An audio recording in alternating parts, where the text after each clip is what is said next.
এই যে আজকালকার ছেলেমেয়েরা ইনকলাব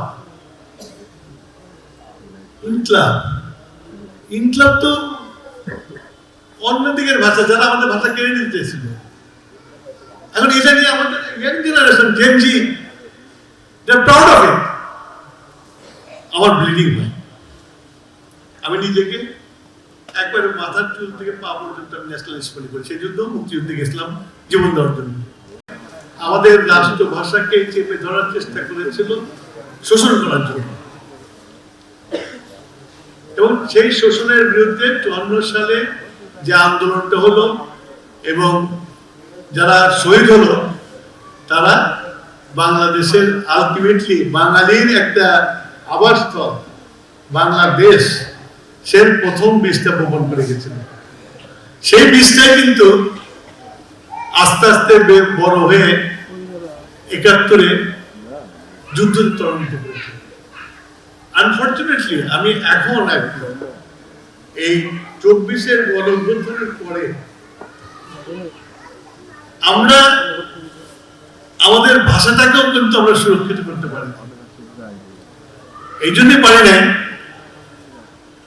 যে আমরা ওইটার ব্যাপারে যত্নবান ছিলাম না, ইতিহাসের ব্যাপারে যত্নবান না। আর যে জাতি তার নিজের ইতিহাস জানে না, সে জাতি কোনোদিন উন্নতি করতে পারে না।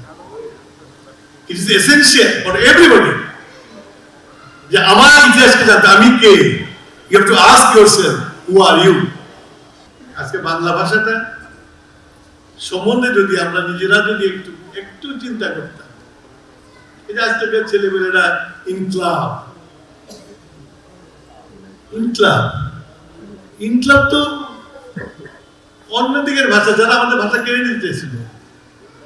এখন এটা নিয়ে আমাদের young generation Gen Z they are proud of it. আমার ব্লিডিং হয়, আমি নিজেকে একবারে মাথার চুল থেকে পা পর্যন্ত আমি ন্যাশনাল স্কুলে করি। সেই যুদ্ধ মুক্তিযুদ্ধে গেছিলাম জীবন দেওয়ার জন্য, না গেলেও চলতো। ছাত্র জীবনে রণনীতি নিয়ে ভুগতাম, লেফট পলিটিক্স করছি, নকশালাইট হয়েছি সমাজ পরিবর্তনের জন্য। কিন্তু সমাজ যে উল্টো দিকে হাঁটে এখন দেখতেছে ইনকলাব আর আরো আরো কি সব পাচ্ছি আমি, যেটা নাকি বাংলার সাথে কোনো সম্পর্ক নেই, যেটা নাকি বাংলাকে ঠেকিয়ে দেওয়ার জন্য ব্যবহার করা হতো। আচ্ছা, সেটাই আমাদের ভাষা হয়ে গেছে, আমাদের ছেলেদের ভাষা হয়ে গেছে। It is the failure of the teacher. তোমরা কিছু মনে করো না, তোমরাও শিখাতে পারো না।